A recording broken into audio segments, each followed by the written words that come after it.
Hello, everybody, and welcome back to the Zero Gravity Gaming Platinum League Week 6 action. I got there in the end. I'm MXL, joined by Taco Cat and SON's very own Canny coming on to this show. How are y'all doing tonight? Just peachy. I'm doing all right. Perfect. Love to hear that. Some interesting implications that can come through tonight. But before we get into that, I do want to touch once more on the week of sweeps that came through last week. Every game went 2-0. It was not Hmm. too unexpected, but not too entertaining to look at. Elysium Rush, Revolution, Ice Age. Elysium took the 2-0 victory, maintaining their undefeated status in the league. Taco, what happened here? Uh, I mean, again, I feel bad for Rev because I love a few key players on their team, but just not looking like they're split here. Elysium, the big dog, Rev, not so big dog. Just came down to the team diff, I guess. Yeah, Kenny, your thoughts on it? I think that Elysium feel like they have like a threat in every role at the very least. And when you have a team like that, it's really hard for a team that's been struggling all season, like finding players and positions and finding ways to put something together. Because there's no clear weakness to really move towards, so you just kind of flip coins in every role and see what works, and nothing did. Yeah, I mean, I tend to agree with you. We were talking a little bit before the show began. Rev, kind of one of those teams that's been struggling all season long with finding an identity, I think. And Elysium has an identity. They have a really, really strong mid. They have a really strong bot. Like you mentioned it, carries in every role. So it's a tough matchup for sure. Next up, No Quarter Gaming, Chosen Reborn. This one was rescheduled to the day after, but Chosen's first series in almost a month. No Quarter won 2-0. I mean, Wow. MXL. Maybe you should just play better or something. I don't know. Yeah, I Just get better at the game or something. And I think I went even in KD both games. Yeah, you 5-5, still 4-4. you still lost, bro. Bot diff, bot diff. Oh, okay, Anyway, okay. uh, Taco, just looking at the screen caps before I touch on the series, your thoughts on it? I mean, again, we haven't seen Chosen Reborn for quite a while, like you said, from reschedules and all this stuff. And we've seen a lot of no quarter. They seem like a really solid team. So I was expecting this outcome, maybe not a 2-0. I think I said 2-1 for no quarter, but I could have seen it going very easily. Obviously, it went 2-0. So Yeah, Kenny, any thoughts from you here? Yeah, I really like No Quarters bottom lane. I feel like they put a lot of weight on themselves, and when you don't have good ways to punish that, you're kind of bound to lose, right? Like they're gonna come at you in like the mid game, be like an item ahead, and what are you supposed to do? I mean, yeah, that series in particular, Ash Pike into Sivir is not fun. You, Sivir is scaling, I guess, at 15 minutes, and she has scaled by 20, so yeah. whatever. Well, I mean, I would pop a spell shield and it would get popped by the Ash W right as the Pike hook's about to hit. They Oh layered their CC no! beautifully in that lane. Like, Oh no! very Yeah, well that played bot side, but I guess skill unfortunate. diff, right? Yeah. Like, I should have spell shielded one frame later. Ah, unlucky. Yeah. yeah, it's kind of the Alistair trap, but between two champions instead of one. Next up, Glacial Valkyrie, TA Divine, TA taking the 2-0. Taco, again, your team, what happened here? just a bot diff. They had this super sub come in, just dominate the rift, and it was just Okay. easy games for the TA Divine. I don't know who this guy Ash was, but support, he you seemed boosted. he seems kind of cracked. That's all I gotta say. Oh, Kenny, your go. Oh man, it really is just all sweeps. I think that like just like after you lose one game, is Tia Divine actually shows like a lot of range and draft in both of these games. Like when your top laner is going between Ornn and Fiora, you don't really show a lot, right? It's just pick whatever. Also, great Jace. He's really good, and I don't know how he's managing to like go 1-4 on Ornn. So So again, from a perspective of somebody who knows someone who subbed in for TA Divine, Who was in the he, series. Yeah. I don't know, we don't know, but He picked Gwen into Orin, and I don't know if he like reads patch notes, but I think with the Gwen recent changes, that tends to be more leaning towards Orin now. I could be wrong, but I mean, that's I my take on it. personally I don't really think Ornn has bad matchups. Fair. Like worst comes to worst, you go 20 CS down and you give like 2k gold worth of stats later. Yeah. Yeah. Uh, just like you're okay losing. It was wild to me because like Great Chase is someone who like I've struggled to beat in lane, and seeing like these big disparities come out, especially because I've played against Diet D Deity yeah, diet. Diet. Diet Yes, Diet diet. tea. Deity. I've played against Deity and like it was fine. It wasn't anything like it wasn't anything special, and I I think that Great Jace is wild. So like I think that TA Divine's like mid or jungle top must have really came together in the series. They would have had to like pull numbers like this. Just really great improvement. Yeah. Yep. I mean, I think TA's looks pretty good realistically, but we also got clapped by them, so maybe I can't speak too Oh. much onto that. Yeah, But yeah, it's hard to commentate from SON anything well, other than SON game two. and I We was ignore gonna say those. SON next up, 2-0 for them over Imperial last week. Again, I guess. obvious. It's another expected outcome. I mean, I was hoping Azure pulled out some spicy stuff, maybe get a cheese win I in was there, I was hoping for but The the Kindred. mid, Kindred yeah, mid. I was really yeah. like, he's gonna do it to us, and he's playing conservatively. Maybe too much respect on our boy He Kopek. he's saving it for the gauntlet, bro. Just watch, just wait. He's Because saving it for the gauntlet. If they hit Gauntlet, I guess. Hey, belief. They're That's seventh right not now. something They you want to got it. believe Uh, in. so if just because I played in this game and I want to like comment real quick, I don't know if they're listening. But they definitely need to clean up draft and be like like way more respectful. Because like we got several champions we should never get in the same draft. Like if you look at what we've played throughout the rest of the season, us getting these champions is unacceptable. Ooh. Like game two, like Kopek gets Cassiopeia, right? And Spies gets Udyr. You take something like you think is favorable and it just falls. It the reads just aren't there, and I think that just a little more time and patience will go a long way. Yeah. I mean, always some draft issues that can pop up here or there, but nevertheless, convincing 2-0, I would say, just looking at the scorecards from last week. Mhm. And last up, VRG Clinical, VRG taking the 2-0 victory there. Again, kind of expected. VRG fighting for the top half of the table right now. I mean, I'm gonna still breathe life into clinical. I don't like their new logo. I want them to revert back to the MS Paint one. That is their strength. That they They're- draw the, power from it. the MS Paint logo is strength. Yes. Just go back to it and But, maybe you'll get a win. I but what believe if in they you had guys. released the strength to become powerful in the True. server? We'll see tonight. Maybe they become powerful tonight with the new logo. I Maybe hope. I'm wrong. I mean, all right, looking at the scorecards, they kind of got eviscerated last week by VRG. 23-6, Okay, 23, or stop sorry, getting 26-7. Like, that's tough. stop getting analytical about it. Just Listen, believe, they bro. Yeah, looked good against Copium. SON though. Their early games were good. Mm. I want to see what happens next week. Next week they are on stream. Should be a fun series. Yep, yep. But we do get the previews of tonight's games. We're gonna start off just real quick. TA Divine Revolution Ice Age. Taco TA probably wins this. Yeah. Yeah, probably go 2-0. I mean, maybe 2-1 since they don't have their super sub support anymore. Maybe they get a little weaker with Arrow, coming back from I don't know whatever he was doing in the Windy City, but we'll see. I think 2-0 even with Arrow, and I'm just Yeah. blowing smoke up my Kenny, own. your thoughts here, real quick? what was the matchup again? I missed it. TA Divine Revolution Ice Age. T Divine. Yeah, I mean you have to give it to TA. I think that Rev still needs to figure some things out before I like consider even putting them as a contender in the matchup. I think it's 2-0 TA. All right. SON, no quarter gaming. Kind of a battle for the top of the table. No quarter 4-1. SON currently undefeated, tying Elysium Rush's 10-1 game record, 5-0 match record. Uh, SON needs this to kind of stay in that running for first.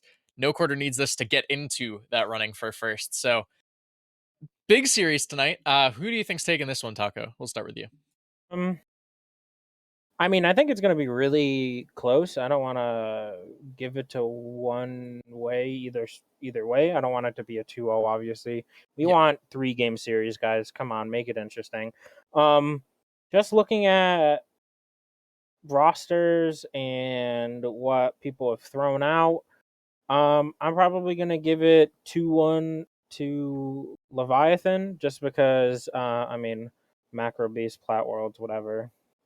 Snore, but they're jungle spies. Great plays from him. Everything revolves around him. If he has a good game, Leviathan has a good game. So I think they take it 2-1. That totally wasn't asked for. Canny, Mm. I mean, you're in this series, right? I'm expecting you know what's happening It's here. true. Nice play, Spies. Yeah, so I think that we win 2-1 because we lose game 2. I have no like real elaboration for why we lose game 2, but we're Just a gut going to. feeling. Yeah, Yeah. so like you win game 1, you play the things you know are good, and you win with, and you're like game 2. I bet we can get away with some things, and then you can't, and then you have to play game 3 and be serious again. Yeah. Well, next up, we're gonna see Clinical taking on Glacial Valkyrie. Arguably one of the weaker opponents they faced, other than Chosen in week 1. So maybe this is the match where they'll get that momentum back. Maybe Glacial finds their way back up in the standings as well. I I mean, as having insight on how Glacial Valkyrie plays, it's very unorganized, very confusing. I think this is like it's very clear that they can beat the bottom end of the teams like Rev, maybe Imperial.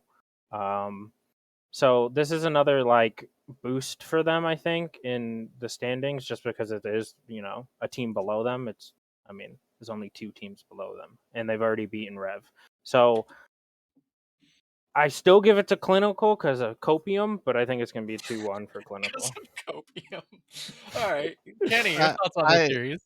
when I played against Glacial, they seemed okay. Like they seem like a middle of the pack team, and I don't think they lose to Clinical at all. I think they'd probably win 2-1. All right. Yeah, I'm kind of in agreement. I think 2 on Glacial is my prediction for this. And then before we get to the stream game, VRG Olympus, Imperial Gaming, kind of the battle for the middle of the table, I would say. Imperial 1-3 right now, but with this win, kind of have that momentum going into the back half of the season. I'm leaning towards VRG, but what do you think's happening here, Taco? So it's hard to keep trying to back Imperio because like Kaney said, they have some draft woes, and like everybody has draft woes. It's a plat league, but I feel like all of their wins have come off of some like weird obscure pick in the mid lane, and now that they're like not leaning on that so much, I feel like the luster of this team kind of went away a little bit. So I'm probably going to lean more towards VRG. I think this is going to be one of the, I don't know, maybe less close games. I think it might be a 2-0 for VRG. Kenny, your thoughts? I think that like VRG gets it in a close 2-1 actually. Uh, so I think that Imperial needs to like start reaching into the bag of tricks now at the end of the season or near the end of the season and start like Azure needs to pull out some wild shit, right? And start throwing curveballs and like we got a chance. But if they're playing like standard league, I think they lose. Probably 2-1 because I don't think All either right. team is gonna run away with it. And that will bring us now to tonight's featured matchup. Undefeated Elysium Rush taking on Chosen Reborn, coming off a tough loss last week. But we're going to do this a little backwards. Kenny, I know you've been itching to talk about these two teams. Break it down for me. What's happening here? All right, so well, we went over how Elysium just has like a threat in every role, but I think that this is largely put together by like how strong their jungle is on Trundle and Wukong. When he gets either of these champions, he just takes over the game, and every lane gets to do it whatever they want because he has so much priority. Uh, I would like to see him. If he gets to play the way he wants, I think the Chosen don't have a chance. If they don't have a way to contain, is it pronounced Reggie? I believe so. My pronunciation sheet's outdated. All Oops. right. So if Reggie gets to play the game he wants, I think you're in for like a really rough Yep. 2-0, and he'll just take the game away from you. Over on the chosen side of things, I think they really need to enable their top laner. He plays these like big stompy juggernauts, and there's no reason to have a top laner like this on your team if you're not going to give him resources. I think like we can't do the Sejuanis anymore. We need to put on like powerful early gankers, play for early and mid, and get our juggernaut a lead. Sit at a dragon fight, make them fight your juggernaut, and I think that you can steal away enough fights to win the series. All right. Yeah, I mean that's kind of how they beat clinical too, if we're being honest with you. But I do definitely agree with that. Taco, your thoughts on this series? What's the prediction? Who's winning this? So to kind of piggyback off of what Candy said about Elysium Rush's junglers, his main two champions, Trundle Wukong. Um, Honestly, if I was going into this game chosen, this guy's such a threat on these two champions. Personally, I think you just take out the Trundle and let him pick the Giga nerfed Wukong. Um, and see where it goes from there. Um, I feel like, as Canny said, if you don't allow this jungler to kind of rule the map, get all his side lanes ahead, get his mid lane ahead, I feel like Chosen has a really strong chance of taking a game. I feel like, again, what Caney said, I'm just going to piggyback off what he said because he made really good points. Chosen Reborn's bot lane seems to be struggling, so I feel like they should try to pour more resources in the top side of the map, whether that be mid, whether that be top, I don't know.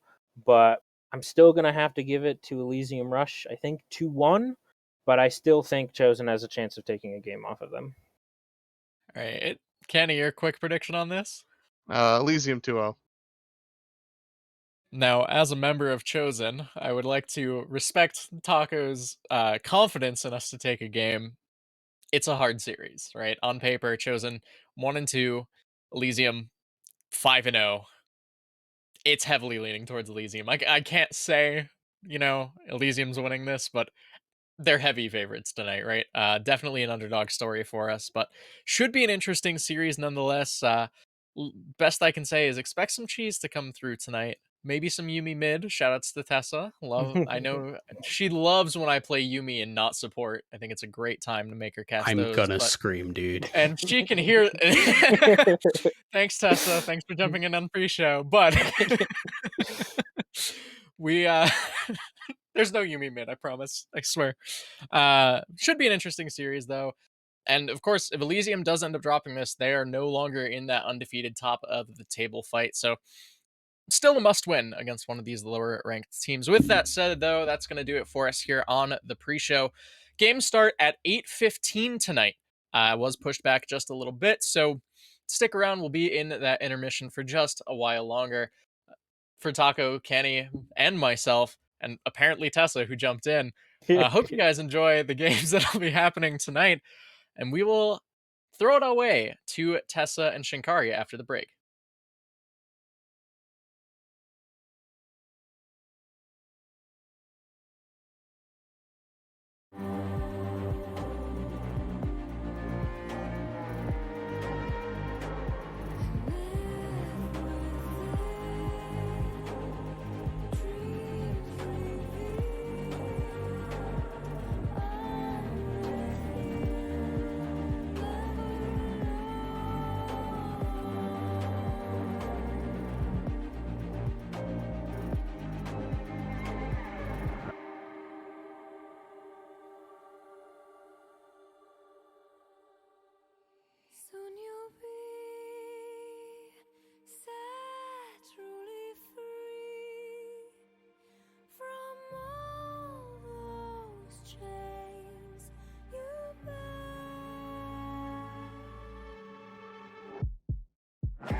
Only one sale away from the Shopify 1000 Club. Is that a thing? Wow, Mom! Have a cookie. I'll take one.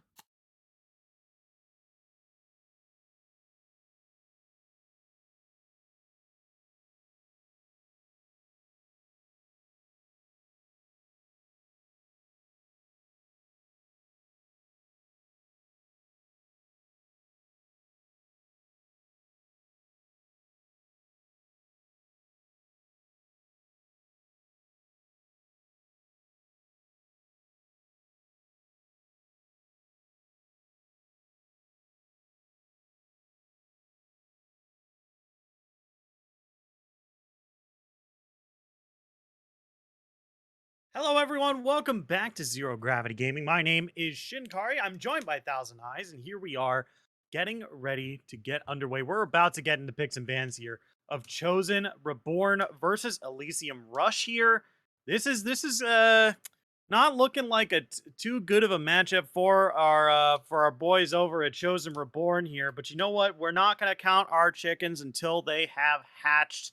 We've got a banger of a game tonight. Thousand, are you ready? I am ready because I have been given information and I am going to have Oh, opinions about that information. So, alrighty. I don't want to give anything away currently, but I have been Hmm. given a little bit of an idea of what might be Okay. popping tonight. All right. Interesting for sure. I mean, yeah, that's definitely going to be a real good topic to see if we'll go through on that as well. I mean, this is definitely looking to be a pretty interesting matchup for sure. We only have a few weeks left until playoffs. This is about the second half of our Platinum League here. We only have about 3 weeks left after this one before we jump into finals here. And on one side, Elysium Rush is poised to be undefeated all the way through here. I don't think they don't go up against SON Leviathan until about week 8, which is the week after the next one here. So that one is surely going to be a banger of a match, for sure in a couple weeks here. But right now, Elysium Rush 5-0 on top of the standings, and I think we already had the analyst desk already kind of go over this matchup here. But what are your thoughts going into this? Chosen's not gonna have a good time today. I mean, that's kind of the long and short of it. If you Yeah. wanna really break it down, I think there's a little bit of cheesiness, a little bit of fun that they could pull some things out. Obviously, you and I in a different org had some cheesy fun stuff yesterday. Yeah. Uh, so we're not unfamiliar with it. So we are underway in the draft here. Chosen banning out the Trundle, the Lulu getting banned as well. Pretty meta bans so far. Yeah, for sure. I mean, this is once again this Trundle might just be targeted at Reggie here. Once again, we from the show, if you just let Reggie get away with a lot of the stuff that he is good at, then he's able to gain a lot of priority. He's able to gain a lot of ground, and it gives a full range of things for his laners to just kind of do whatever garbage they want, because there's not a whole lot of answer they're going to get from their own jungler, and a whole lot of answer they're going to get from the opposing jungler as well. So Trundle off the board, maybe put him onto like a second or a third pick stronger here, but Yumi is going to be banned away here away Oh from Slim. no! Oh no! Well, there goes that. Yep. And, oh no! Everyone's I'm upset looking about in the that. chat. Well, Brennan is very upset. Because the long and short, and I think I can say this now, Brennan likes to play 80 carry Yumi. He specifically does it on stream to upset me. I don't know why he feels that he needs to do this. But How dare he, honestly. He does. So, thank you, Elysium, for at least making my life a little bit better. So now I have multiple reasons to be biased. Yeah. For sure, as we see Nasus taken away from Last of the Coterie here, I can't imagine another reason why you would want to ban that character away. There's a whole lot. There was a whole lot. There's not really a whole lot of Nasus going around in terms of ranked right now. So taking him off the board means that, Last of the Coterie once again has to go on to maybe a bit of a different pick here. But, this is looking like a pretty interesting draft, as Seraphine is going to be the one to be banned first away here. Yep. Pretty common. Obviously, Seraphine can flex really well. I honestly think she's better at a carry position than she is at a support position, just because her scalings give her a lot. So would hope to see that in either the marksman or the mid lane position. Misfortune being picked up. Misfortune also has gotten some changes that make her a little bit better as an AP character. So there's that little bit of flexibility that you could see coming in, and that gives a little bit of an idea. But I think with the Amumu, they're probably going to be going for that standard 80 carry Misfortune. Yeah, for sure. I mean, this is a bit odd, if any. I mean, I don't know if the AP build will come through But with the Amumu here, I still, I don't like Amumu. I don't like Amumu support. It's like with regards to hook champions, like Amumu doesn't really have a whole lot of natural bulkiness that can allow him to like stay in the fray just a little bit longer. It doesn't really have a whole lot of self-healing either. And, those bandage tossed mana costs are just so high that it's just so odd to see him. Well, it got buffed a little recently. Yeah, I guess, but I don't know. I do kind of like this from Chosen a little bit more here. We're going to see the Maokai, the one that was changed to be a little bit better into the solo lane, so this is possibly going over to Ogre up in the top lane, and Volibear being locked in for Spoonsler here. This is looking pretty good with these two lock-ins here, especially with the Seraphine as well. There's a whole lot of really long-range CC on Chosen right now. There's a whole lot of long range, and there's also a lot of flexibility too. Like Volibear can go top or jungle, Maokai can go support or top, Seraphine could go mid or AD carry. We don't know where any of these champions are going yet, and it's pretty clear, I think, where a lot of Elysiums are. They've got the MF, AD carry, the Amumu support, the Mordekaiser going up in that top side as well. There's the flexibility of it being jungle. But there's generally, you're going to pick the Mordekaiser for that top lane. And what scares me, I think, is how strong the early game that Elysium has picked so far is. Yeah, it's pretty strong for sure. I mean, like, Mordekaiser does have those good kind of early levels, and Misfortune has been known to be a bully, especially with, how her passive works, how well double up scales with only a few points in it as well. There's a whole lot to like about Misfortune's early game here, but now we have a couple more bans being targeted at Reggie here with the Wukong and the Diana here as well. So Diego is still on the table, though. Volibear was picked away, so let's see what Elysium wants to draft here for their jungler, because, all they have left is their jungler and their mid laner. And typically, if you're red side, you want to use that last pick for that mid lane. Absolutely. There will be Olaf. So once again, still kind of up in the air. Either of those two champions can flex between the Mord and the Olaf. And we don't have confirmation just yet. We will figure that out obviously later. But Chosen now, we have to get at least an idea of what is being picked here, right? So it has to be either something that's definitively mid or something that is definitively support, top, like something has to get locked in here that's going to give us an idea. There is the Karma, which is going to be our support. And then we are waiting on our final pick to really see what Chosen can do. They need some heavy damage right now. Yeah, they definitely do. Zeri is still on the table. Caitlyn is still on the table. Ezreal's still on the table. Jinx as well. There's a lot of characters that Ryun plays here that are available right now, even with the Misfortune pick and the bans from on Jinx and Twitch here. But Yasuo is going to be the lock-in here. Interesting. Okay.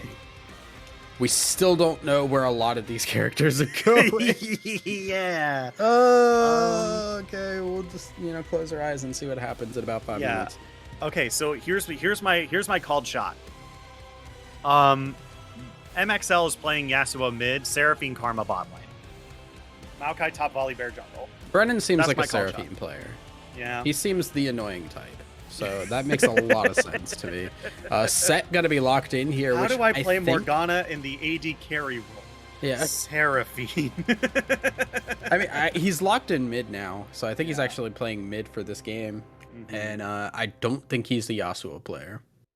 I'm gonna go with this. I don't think he's a Yasuo player. The Set lock in though seems to be that they are expecting that Yasuo mid, and they are going with the Set for the counter pick, because Set does really well into squishy melee characters that he can just stand there, just make them kiss and beat the crap out of them.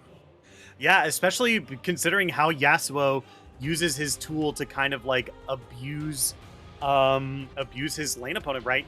Like Yasuo loves dashing through minions. He likes being inside the minion wave, right? And being inside the minion wave is a really bad time if you're up against Set, right? Set loves it when people are inside the minion wave. He just uses Facebreaker for you to get stunned by a minion, and then he follows up with a whole lot of damage on top of that, right? This is a really, really good matchup if this is going to be the Set pick.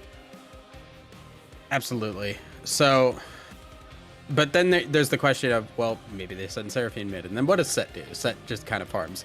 The big thing that I'm a little worried about with Elysium is they are like a lot of melee characters, not a whole lot of gap close. Yes. Right? Mordekaiser, he's got the claw, he's got Set has a little bit of movement speed, Olaf has some movement speed. Amumu's the only one that can really dive in.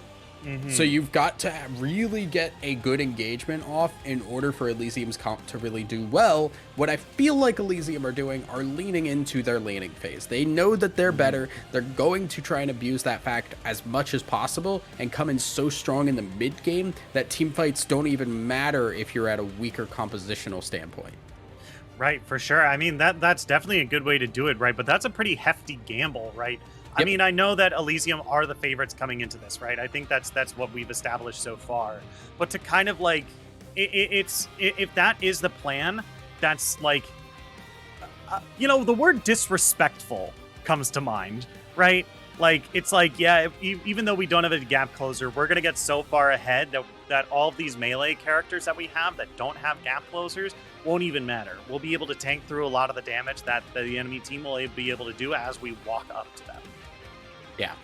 Yeah, it's gonna be a little bit funky, but I think overall just the Elysium obviously are strong. They're good. As it is the Yasuo, Brennan has decided to figure out some way to troll me in this process and has decided to pick the Yasuo mid.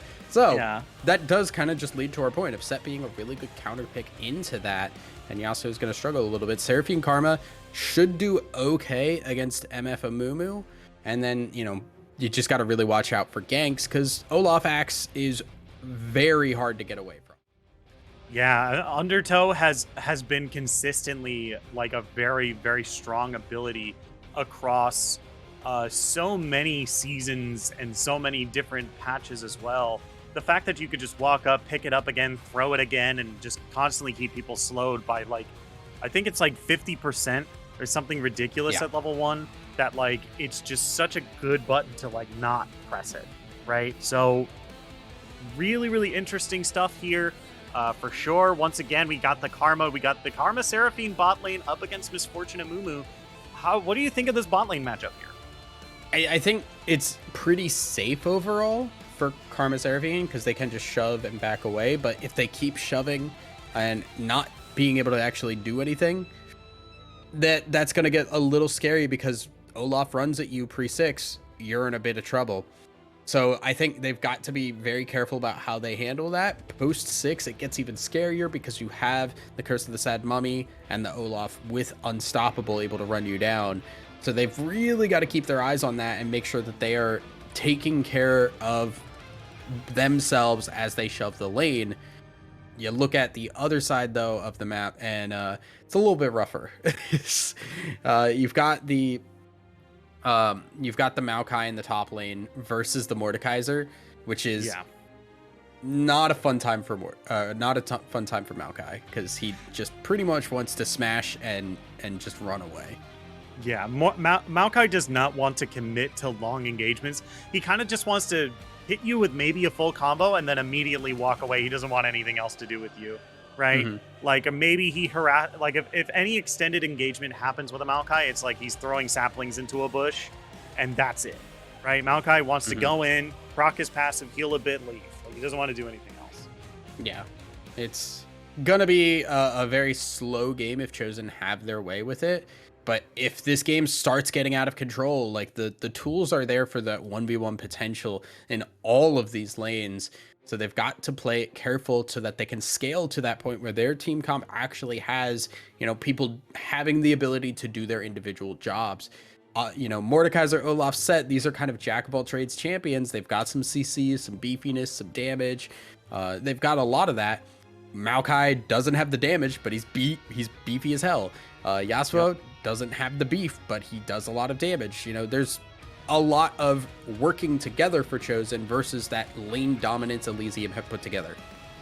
Yeah, for sure. I mean, I think you hit the nail on the head. The gamble that Chosen is put forth here is that, hey, we're not going to win laning phase. We just need to lose gracefully, get into the mid game where our team is better, right? Especially when picking a double enchanter bot lane, and then start to spike off of that, right? Yasuo Yep. is going to fall off, but Seraphine and Karma, I think, are just going to keep getting better. And then Maokai, I feel once again, I think you're right. Like, it's just not a good laner per se, but a lot of these are really, really good team fighters. And once we hit like that kind of like 12, 13 minute mark, that's when Chosen is really going to start doing well if they're able to lose gracefully. But Yeah. we're going to take just a quick break, and when we come back, we're going to be on the Rift of game number 1 of Elysium Rush versus Chosen Reborn. Don't go anywhere. We'll be right back after this.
Awake to my voice and hear the call within. Embrace the fear inside. Surrender your mind to mine again. Close your eyes, have faith in me, and leave the light behind. You're never alone.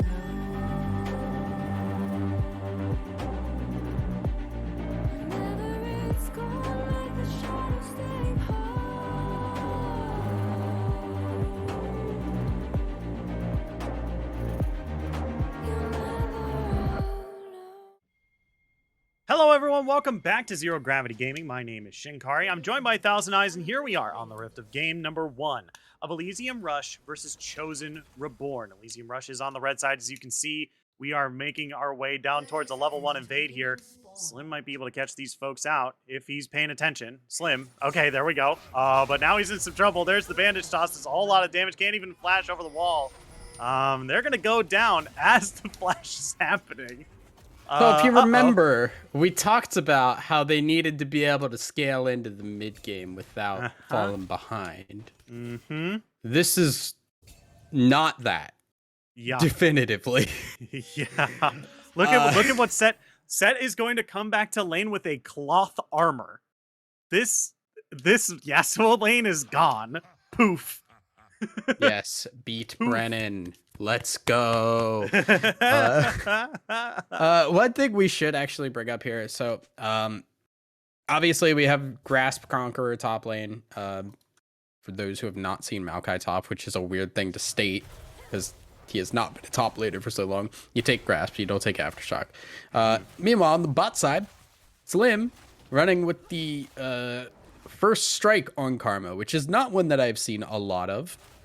And then on the opposite side, we've also got the PTA Misfortune, which I prefer generally, just because I like having that ability to just hit a really good late game spike. Yeah, for sure. Yeah, I mean, it does help you carry a little bit better. It makes sure that not all of your power is baked into that ultimate, right?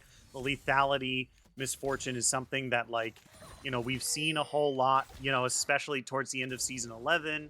A year ago, and you know, even still now we see it as that's gonna be Aliak going in one more time. Ryan is actually taking pretty low here. Second bandage toss is gonna dive on top, gonna use that summoner heal. Flash forward from Creatine is gonna be the one picking up the kill there, as Slim does not have the means to help out their lane partner.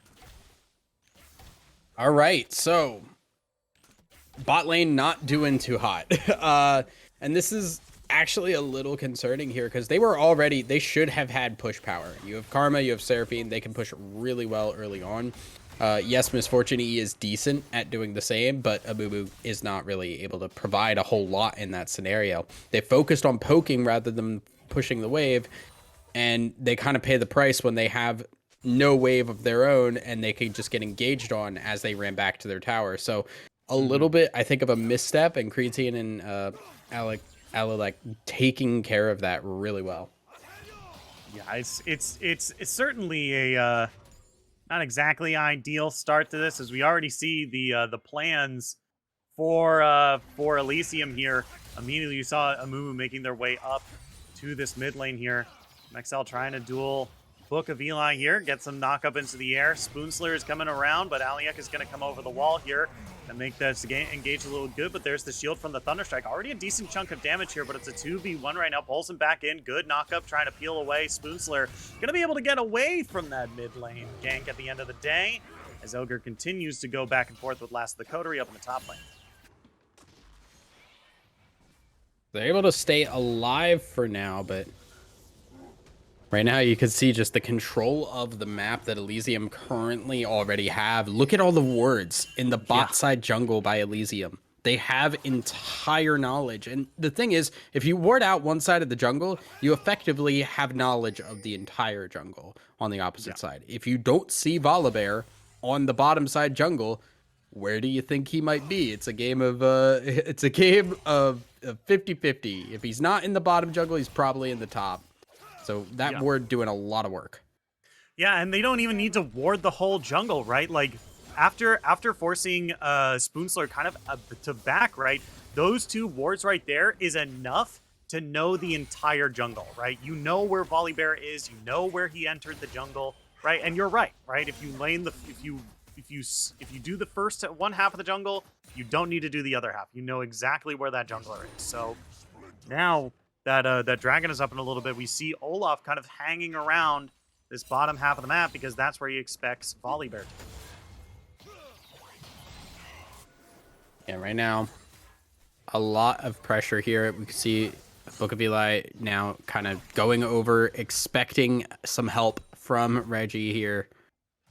and probably going to be getting a little bit of attention. This is kind of the point where you really can beat Yasuo really well. You want him, because he doesn't do well when he's running away. He needs enemy waves in order to actually go in. MXL now in trouble. Yeah, gonna be in a bit of in a bit of trouble for sure. Is now they're below half HP, trying to dance around as best they can. Good wind wall's gonna block the undertow there. The haymaker's gonna come through. Not gonna be able to do enough damage to finish off MXL this time. So he's gonna be able to get away a-okay. Yeah, actually really good escape there. Baiting them in, going really deep to give him an opportunity then to dash through them to get back to the tower. Really good disengage there as Ogre. Also, really nice trade there actually on the Maokai. W'd in to miss the damage and then queued him back under the tower to have him tank a few shots. Ogre looking really comfortable in this Maokai. Yeah, Spoonslur catching out the Olaf here, but it doesn't look like Maokai is really able to follow up. I don't think he even needs it here. Forcing the flash from Last of the Coterie here away from the, ultimate as well. Reggie coming in, popping Ghost. Needs to be careful. That's going to be the sapling into the bush right here. Looking for it. Ward into the brush. There's the shield. Pulls him into the Shadow Realm. Has to flash away. Spoonsler coming in, but now Last of the Coterie has healed a whole lot and gotten Maokai's stats as well. It was so close, but Last of the Coterie for showing off their mastery of this champion and these bush kind of ganks here. Yeah, the minion wave kind of messed Ogre up there a little bit, and then also being extremely low mana. But that once that W was used, it was really hard to move forward and actually get the kill from that. Last of the Coterie staying alive just long enough to then get a kill with the ult and then back away, and now not even having to use that TP to get back to wave. It's a nice start. Yeah, for sure. As we see, oh my god. Just in case y'all were wondering how deep Book of Eli was looking to go to shut down this Yasuo here, he's sitting on a Warden's Mail. Oh my god. I thought he might come back with like plated steel caps. You know, I thought he might come back with like maybe a chain vest. I didn't know he was gonna go for the full Warden's Mail here. Spoonsler might have bitten off a little bit more than they can chew. Olaf is nearby. Gonna have to back away here as the bottom lane does help out Olaf, picking up the first Drake of the game. Hextech Drake goes down. It's now over the wall. Slim is in a whole lot of trouble. The bullet time is coming across as well, but the root is good. They're got a whole lot of damage. Aliak is underneath the turret. They need one more auto attack. There's the spell. They don't get it, and Creatine is able to pick up a kill onto Karma as well. Now, meanwhile, in the mid lane, MXL taking a whole bunch of damage from Eli here, trying to do more. There's the Showtopper, gonna bring him underneath turret, but there's the last breath coming through. Ooh, flashes away from the dash in order to land the hip. The Haymaker is gonna be the one coming through, picking up that kill right now, as that's gonna be the Ragnarok coming through here. Ryan is in a whole lot of trouble. They go down here. Reggie is now 1v1ing Spoonslur. Look at that damage, double kill across the map. Oh no, I think at the end of the day, that's like a 4-for-1? It's something like that. Yeah, sounds about right. It's kind of just getting a little out of control there, and I get why they wanted that kill, but you really can't force on the Amumu. It's a, once again, you're looking to hit mid game. You want to get those objective fights with the entire team. You're not gonna win the 2v2. You don't want to overforce it. Take the small win and then go forward from there. And it seems like that's kind of bitten across. That's bitten them in the ass across the entire team for the most part. Yeah, it's definitely looking pretty rough right now, to say the least. Especially considering that they're down 4.6 thousand gold at this stage, right? Like this is now really not ideal. MXL has been doing a good job of staying up in farm this entire lane, and I think that's the only thing really keeping them in this lane right now, because they cannot fight set.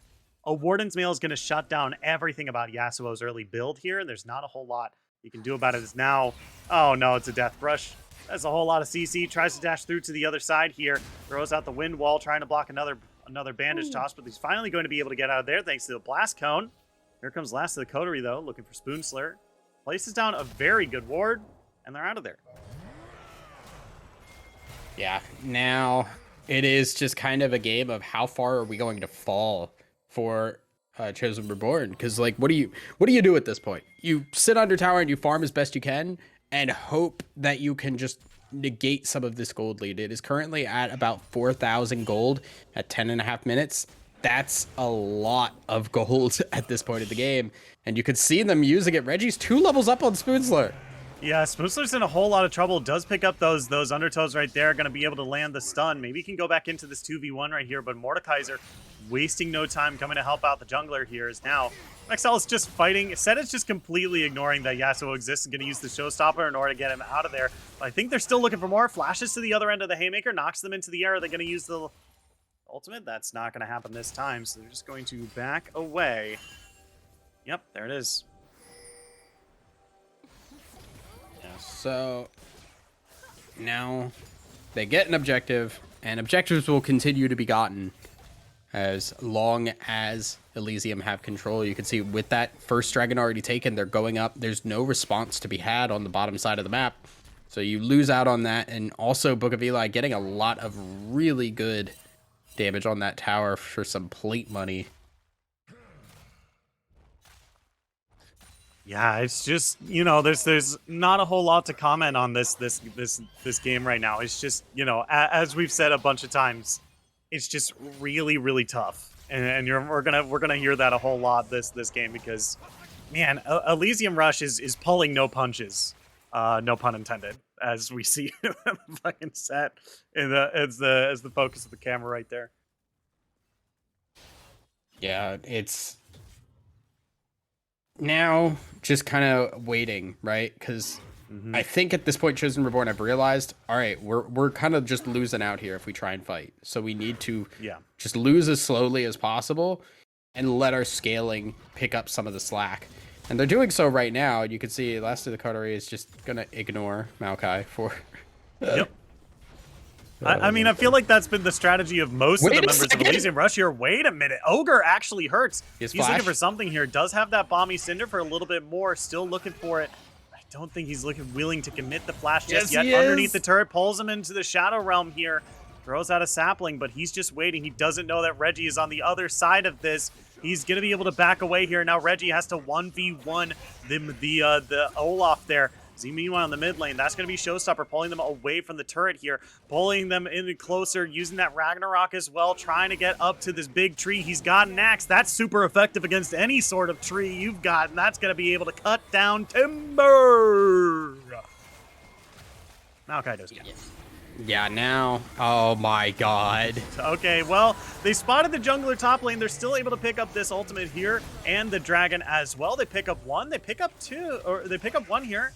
And now they're looking to try to get away, but Ryan gets picked up by Book of Eli here. Spoonsler is going to be the next to fall. And, man, they get a small victory for themselves, but even Elysium is not even giving them just one Drake without making them lose everything. Yeah, and it's kind of, when you're trying to just stay alive in these games, you don't go for these objectives unless you know for a fact that you can get away with it. And I don't like the call to go for it because it's like you have no real lever to work with. You have no winning area to lean into to give yourself an opportunity to win anything that turns into a fight. You don't need to get... yeah, it sucks to give them a second dragon at 14 minutes, but it's better than dying. Yeah, for sure. Is now MXL once again in a whole lot of trouble here. And taken down to about half HP, and a light breeze is going to knock over his turret at this moment. And, you know, there's not a whole lot to defend here. And he's also the win guy. He could do it himself. He's the... No, you're right. Never falter. Do you think Yasuo says that he's broken wind every time he farts? Never mind. DOG Creatine in a bit of trouble here. I'm going to be able to take up.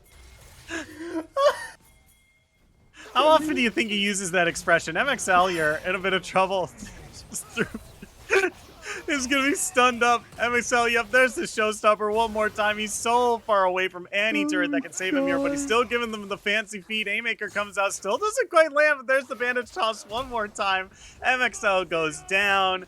Gonna be the draw his last breath, if you will, as he's going to be going down as Slim, eating a whole bowl of time with creatine. Interesting play there, giving up a 600 gold shutdown.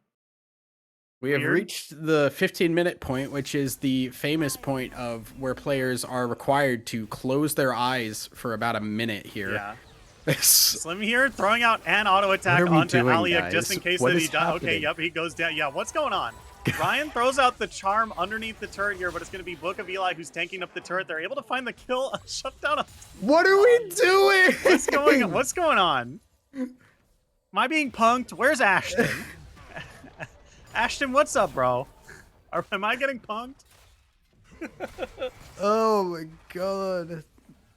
I feel like Elysium have just decided they are at the point of the game where they want to just play the dirtiest, sleaziest game of League of Legends that they possibly can. Yeah. Fast and loose is one way to put it. This is something else. I Man. just don't have words. Like this is a color caster's nightmare because how do you analyze this? Yeah, you There is don't. nothing. There is nothing of analytical worth for me to say here. Do you want to go back to the breaking wind comment? No. Why? I don't know. That seems something to analyze. I don't know. You're talking about analyzing stuff. Do you think Yasuo uses the term breaking wind when he farts? Yes, I remember it. You don't need to remind me. Well, I'm just proposing the question again. MXL underneath the turret might be able to find a kill on the Eli. There's the haymaker. There's a flash as well. Yeah. Holy So what do you moly. think? What do you think? Do you think he does that? No. No. Move on. Do you think he just lets it go, and then he's just fine? What do you think? I don't want this to be my night, dude. I don't want to be talking about Yasuo farting tonight. Like, what is my life turning into? Well, I don't know. Well, okay. I don't know. What you said you had nothing to analyze about the game. I'm just trying to like. That doesn't mean we can't talk about the game. Okay, look. Well, I don't know. What do you want from me? To talk about the game. Okay, fine. We'll talk about the game. They're going for Rift Herald. Oh.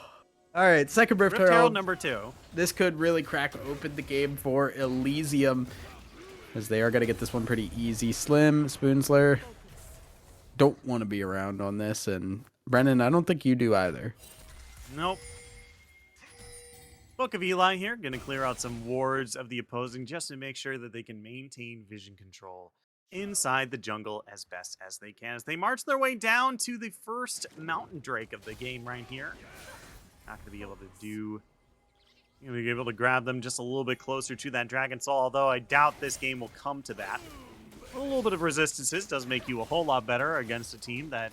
With the amount of times they've been tower diving. Yeah. This is resistances against turret damage. Yeah. That's what this is. Yeah. And yeah, I think with Shelly here, you could see it was Mordekaiser to pick that one up, and probably going to open up a lot on this top lane. They want to get this first tower down and then use it to get that first charge off on the second tower instead. They just got to make sure that they actually time that out correctly. Yeah, for sure. Is now, you know, it's mostly just like a waiting game at this point. You know, like the Elysium Rush here has become Thanos. You know, it's not an if, it's a when. They're an inevitability.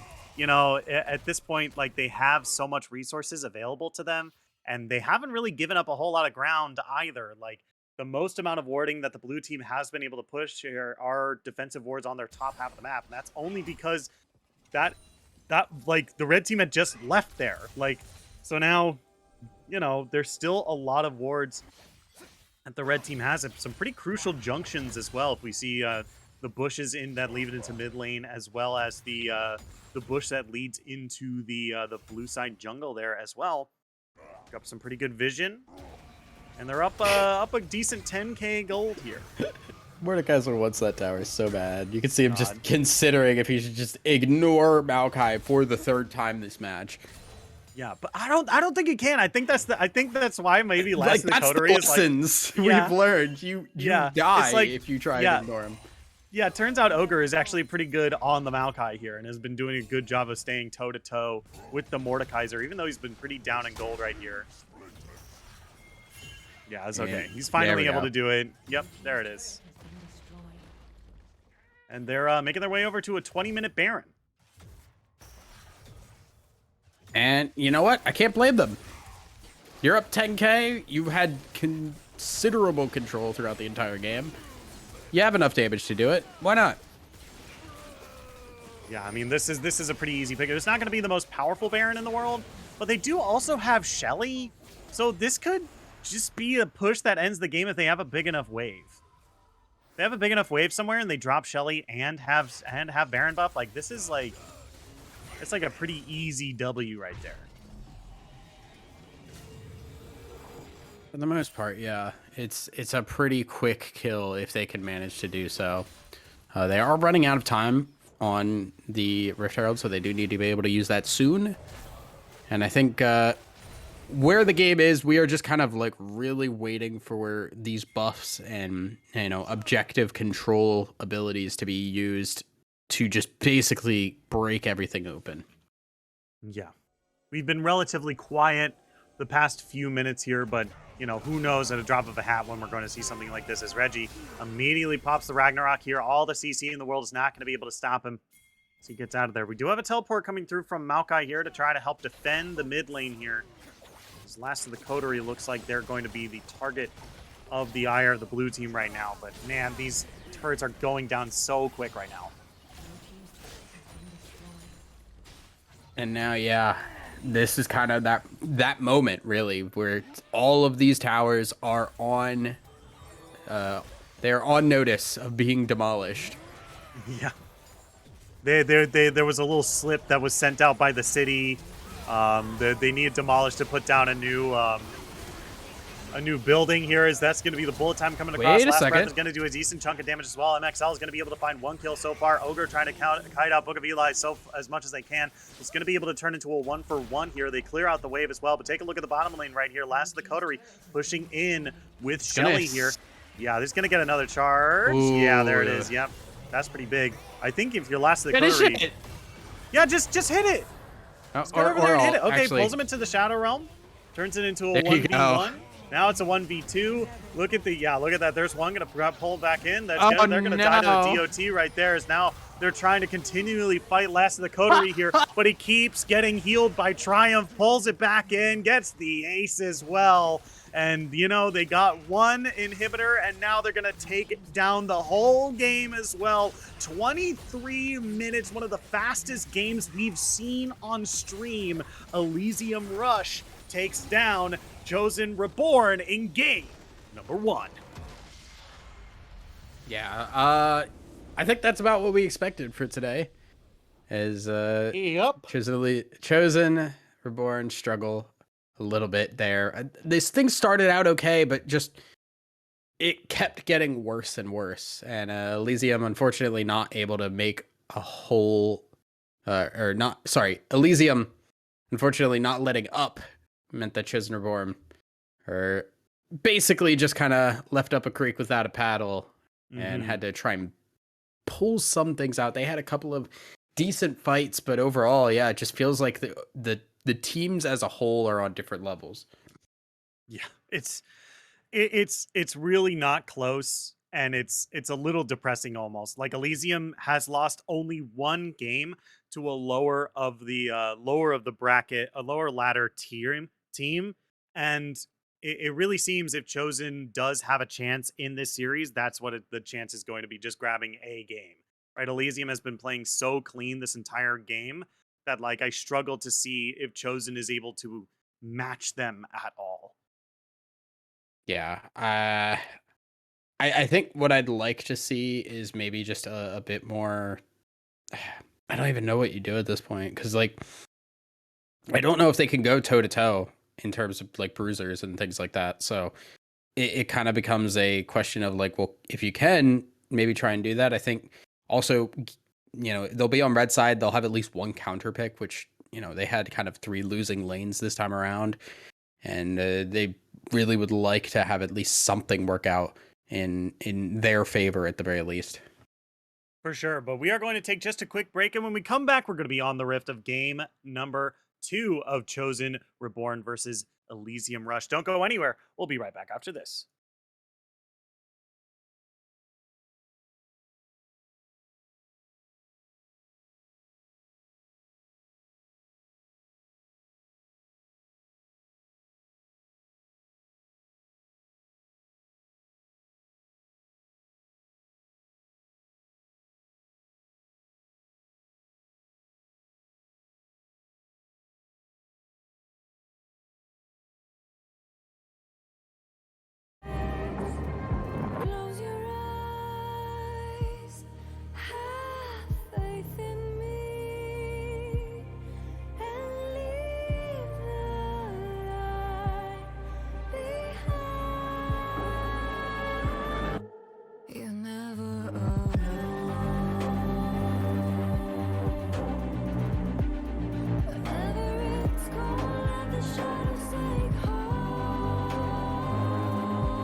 everyone, welcome back to Zero Gravity Gaming. My name is Shinkari. I'm joined by Thousand Eyes, and here we are in the draft of game number 2 of Chosen Reborn versus Elysium Rush. Now, if you're joining us for the first time, Elysium Rush is currently 1 game up over Chosen Reborn. A bit of a prediction that we had here going into game number 2. A bit of one of the quicker matches we've seen this season on Zero Gravity Gaming as well, at about 23 and a half minutes. As now we're getting into final They're not advance, letting fully the underway. Yumi. Nothing has changed. Chosen does not want them to, Elysium does not want them to play Yumi, and now Chosen, it's their turn with the Xbox. Mom said it was my turn with MF. Thousand, what do you think? I mean, I agree. I think they look pretty good on the MF. But overall, like, it's kind of a little bit of comfort, right? I don't think the Seraphine Karma worked out the way they wanted it to. So if you're going to go for something that is a little bit more standard, why not take away what worked really well for them in the last game? Yeah, for sure. I mean, it's a really good pickup, but I think this was a great answer. I think this is a great answer here too. Diana is a pretty good champion that is able to pressure Misfortune while she's ulting, and Samira does a good job of actually just blocking the ultimate herself. Right? She can stave off a bit of the damage, and give themselves just a little bit more space to work with, and I think combos really well with the Diana, as well as Darius and Zach are going to be locked in for Chosen here. A couple of comfort picks for them as well. Zach, the second most played champion for Spoonslayer this season, and the same for Ogre up in the top lane on the Darius.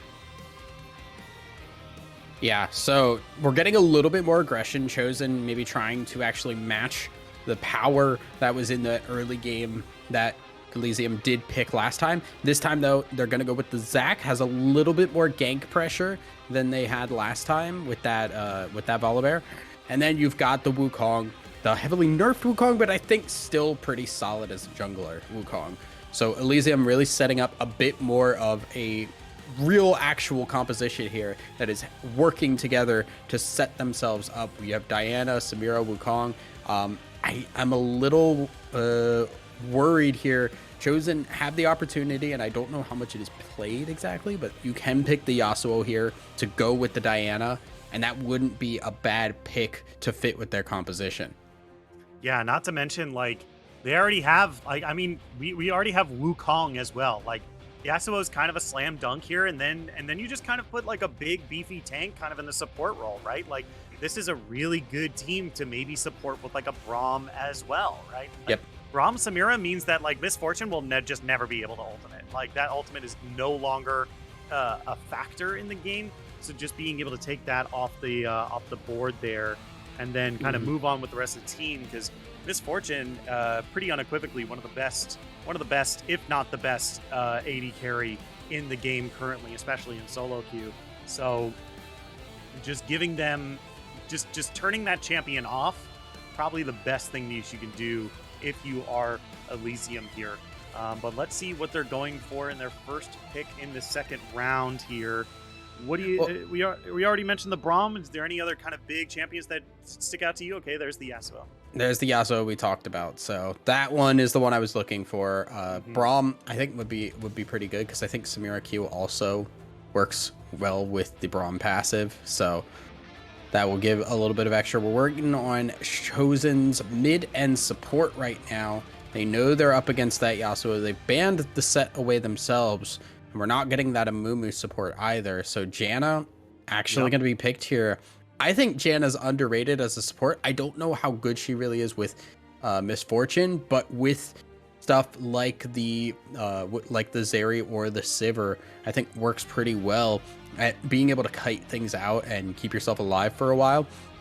And you have Wukong, Diana, Yasuo, like, you have a lot of dive on Elysium. So this gives them a reset button and the ability to then take the fight out a little bit slower, as the Malzahar is going to be taken here.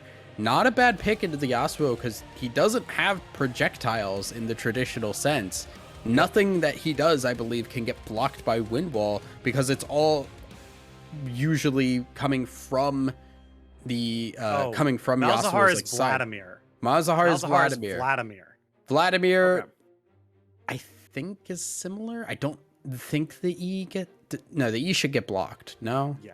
Then the Okay. Q, on the other hand, though, does go through regardless because it originates from Yasuo. Tarek now locked in for the Samira. I think that's a great pick too because Samira can dive in and set that Tarek stun in the right spot. So overall, I think both teams have some pretty solid compositions. I'm a little worried about Chosen's ability to start a fight because they only really have that Zac to do so. Yeah. But other than that, their scaling's solid. The rest of the their laning phases are okay. This is, I think, a better composition than what Chosen had in game 1. Yeah, for sure. I definitely agree as well. I think Chosen went into this draft wanting to be more proactive, and then ended up having to be more reactive as we got to the second half to the draft here, right? Like, Janna and Malzahar are not champions that want to follow up on an initiation, right? They're the ones that want to peel backwards. They want to take people outside range. And, you know, Zac is going to be a really bad champion for disengage outside of just his ultimate, right? But I feel like Darius is another character that's like good if people are walking up to you, if you want them, punish them for maybe getting too close, right? Not playing footsie as well. But, you know, Chosen is kind of forced into this position here where they see 4 champions who all want to dive on top of you, and they're just like, oh, well, shit, Janna. Yeah. Yeah, it's really kind of dependent on how they play around these cooldowns on both sides, I think. You know, you got to be able to back things off, keep yourself alive if you're looking at the side of Chosen. But Elysium, they have a lot of opportunities to go in, and there's not a lot of disengage opportunities. Janna obviously has a bunch, but other than Janna, it's like, well, you got to slow on MF. You got Zac can technically use Slingshot to peel. It's not perfect, right? Yeah. And it's mostly, for me, the only real peel tool that Zac has is, like, you know, making him kiss. I don't know what the name of the ability is. I should probably look it up. I just always say he makes him kiss. But that has to be like one of his better disengage tools. But man, they even though like the defensive tools on Chosen is like a little awkward, it's still like their best option, right? Because Elysium has been playing this game so aggressively, so gung-ho, and then they lock in, they see 4 champions locked in that all do this, that like it's just, even though their tools, like you said, are not great, they kind of just have to be that way at this point. Absolutely. It's kind of just what you've got to do around this comp, and there's a couple of scary things here, right? The Yasuo Diana is a major one, and then you also just look at the Samira Tarek. That's a really scary lane if you allow them to kind of pop off. And Wukong, Diana, Yasuo, they can just set up, give that time for Samira to build up her rank and get that Inferno trigger throughout the entire team and burn everybody down. So there's a lot of chances here for Elysium to really push the issue, and Chosen, they've got to play it correctly. Yeah, it's just really, really tough for sure. I mean, the reason I'm saying that is because I just like Elysium's draft just so much more, right? They have a very proactive, game plan right here. It doesn't take them too long to pop off, right? A lot of these champions are strong in about the mid game here, and a couple of them will scale better into the late game, but not like, you know, the best late game champions, right? So the longer this game goes on, it'll still be hard for Chosen to like get back into the game if Elysium already has a lead. So once again, this is just Elysium, really, really good draft here. Love the Tarek Samira bot lane. Love the Yasuo Diana duo. There's just a lot to love here. And, you know, if this is anything like game number 1, then this is just going to be a really, really tough time. Yeah, I'm concerned, but I think the biggest difference is that we see opportunities. Yeah. For Chosen. Darius does pretty well into Wukong. Also can beat up Yasuo if they even try and swap lanes. So there's no real winning there. The Vlad can play pretty safe into the Yasuo. So, and then Misfortune, I really hope that this is the PTA Misfortune, because I don't think you're going to get a lot of great bullet times here. I think your best option is really just bullet time will be great when you have the opportunity to use it, but what you're really looking to do is take advantage of the double up, take advantage of the move speed from the strut, and then, you know, hitting team fights with that strut active and getting all of that attack speed off. Yeah, for sure. I mean, I definitely agree with that as well. Like we said, Misfortune is going to have a almost impossible time trying to actually deal any damage to this team between Samira and Yasuo just physically blocking their damage. So I really think that Spoonsler should just devote his time to the top lane. Darius does so well with having a lead. He's a very snowbally like champion. And he is going to fare the best against the enemy team because there's a lot of AD. You know, Diana's their biggest source of AP damage, and you know, if anything, Darius could still build armor and like a Hex Drinker or something, and then just be able to sit in the enemy team for a lot longer if he's ahead. So if Spoonsler is showing top lane more so than bot, then you know this could be an avenue for Chosen to get the W here. For sure. It's going to be rough for them, but I think they have an opportunity. We'll just have to see if they can do it. Yeah, for sure. But we are going to take just a quick break, and when we come back, we're going to be on the Rift of game number 2 of Chosen Reborn versus Elysium Rush. Don't go anywhere. We'll be right back after this.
everyone? Welcome back to Zero Gravity Gaming. My name is Shinkari. I'm joined by Thousand Eyes, and here we are on the Rift of game number 2 of Elysium Rush up against Chosen Reborn. Chosen Reborn is on the blue side. Elysium Rush is on the red, and I think Elysium Rush has given Chosen a bit of a scare from their game number 1 invade here, as they're opting for the full invade defense here. All 5 members around the red buff here, and man, this is game number 2. This is a match point, especially after a 23-minute win. This is looking pretty dire for our friends over at Chosen Reborn here.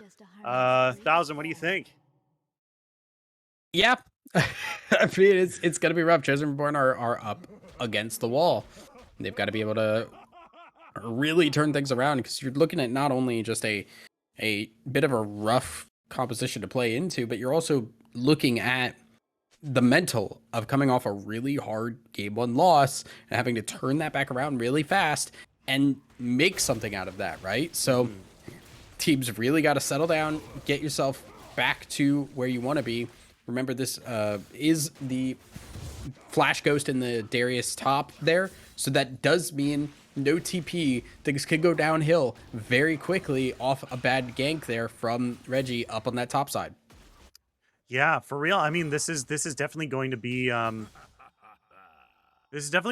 Ogre definitely flexing their muscles a lot in the top lane here. Look at this. Last of the Coterie. All he's doing, oh my god, he's got the Conqueror proc as well. Last of the Coterie. Oh my gosh, look at that. Welcome Last of the to Coterie Darius. actually did an actually good job of, as I stutter on my words a million times, did a good job of fighting back against Ogre there, but man, that dot is just so scary at these early levels here that, you know, even Ogre just wasted no time doing so much damage up there, and it does kind of lead into the point of Ogre's probably just gonna build a hull breaker and just sit up there in that top lane. You know, I was doing a good job 1v1ing last game. Let's do it again. Yeah, and I think it's really worrisome now that the Q is there, because Ogre can heal a lot more. Yes, you've got the Doran shield on the Wukong, but it's still not ideal, and you could just see Coterie is really respecting that by just going in and then immediately cloning out to avoid a lot of damage. Yeah, for sure is. Yeah, Ogre, once again, like, sitting pretty healthy, too, as well. I think they both spent their potions at the end of that last engage here, but now it's definitely favored towards Ogre here. I think I like that engage there earlier, just to, like, hey, let me force out the potions. Let me force out the potions so that I can gain lane advantage through just having better HP regeneration. Yeah, because now they're going to go for the gank. Yeah, Ogre here taken to about half HP, swings the axe around trying to get the heal, can't quite do it. Both flash on top of him. So that's going to be first blood going over the last of the Coterie. So that's a kind of exactly what we were worried about there. Ogre burning the flash does not have a TP to get back, and now the wave is also in a really rough spot here. Coterie should be able to freeze this pretty decently, or at least for a bit. Is pushing it a little bit, so will not actually freeze. Little bit of salvation for Ogre, but it's still not great. Like, this is a lane you're really looking to be able to win, and getting ganked early and losing out on that is disappointing. Yeah, I mean, to lose out on such a good lead, pretty well orchestrated as well, is got to be the biggest downside to Ogre right here, because if he starts dueling Last of the Coterie inside this minion wave right here, like he's doing right now, a lot of incidental damage is going to go onto the minion wave here, but he's still looking to get it. The DOTs are still good. Ogre comes back to lane and immediately gets the revenge kill onto Last of the Coterie. Yeah, there we go. There's the Darius that we wanted to see. And obviously, after just getting ganked, you don't expect a lot out of a gank there. Rion now getting in trouble. Yeah, they're going to get stunned up. The slow field is going to keep them around for just a little bit longer, as now Slim is the one in trouble. Spoonsler is here. Has to be careful not to get spotted out by the minions. Here comes the elastic slingshot over the wall, looking for Tarek. Gathers to one. He can make him and the minion kiss knocked into the air. Slow field to keep him there in place just a little bit longer. Slim throws out an auto attack. It's blocked by Samira, and they're going to be able to live to tell the tale to wash down the bot lane. All right, so that's actually a decent gank on the bot side, because they do force out a lot from Tarek, and then in the process they really almost got that kill. I really liked Rian's positioning there, not following alongside the rest of the team, but going at a more upper angle, because when Tarek tried to use the stun to get himself out, was not able to do so really because of the fact that they were not all together. So a nice little adaptation as things went on. You see MF actually doing a really good job against the Samira here. This is kind of where MF's power is going to be. She has that early game presence and very easy to operate from a distance. Level 6 gets hairy here. Because now we see an engage top. Yeah, that's going to be R2 on the Ogre here. He's taken Goodness. really, really low. Might be able to heal if he... Oh, no. Okay. Last of the Coterie is able to get away, which means Ogre does not heal, which means Ogre goes down one more time up in the top lane to the Wukong. Yeah, that's not good. That's a little not great. Is now Rian in trouble here? Okay, we'll back away. I was gonna say if they actually went to engage on that, that may have been really bad. Yeah. I do want to note that Spoonsler's top half of the jungle was taken by Diana here. So Reggie continuing the counter jungle, continuing the incredibly aggressive resource denial game that he did in the first game here. But here we go. Davina Aliak here. Good knock up here. Going to be able to find the stun and kill onto Tarek here. Creatine is going to be the next target here.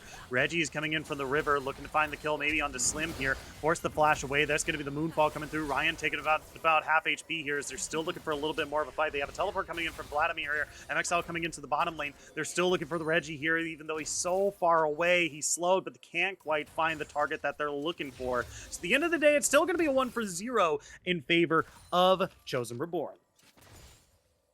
Chosen Reborn now getting a little bit going here on this bot lane. So this is what we need to see here. At least one of these lanes getting a lead that they can play around. They did not have anything like that in game 1 this time around. The ganks from the Zac working out pretty well. And I think that's really the lane that they're going to try and lean hard into, because top just has seemingly gone a little bit off the rails.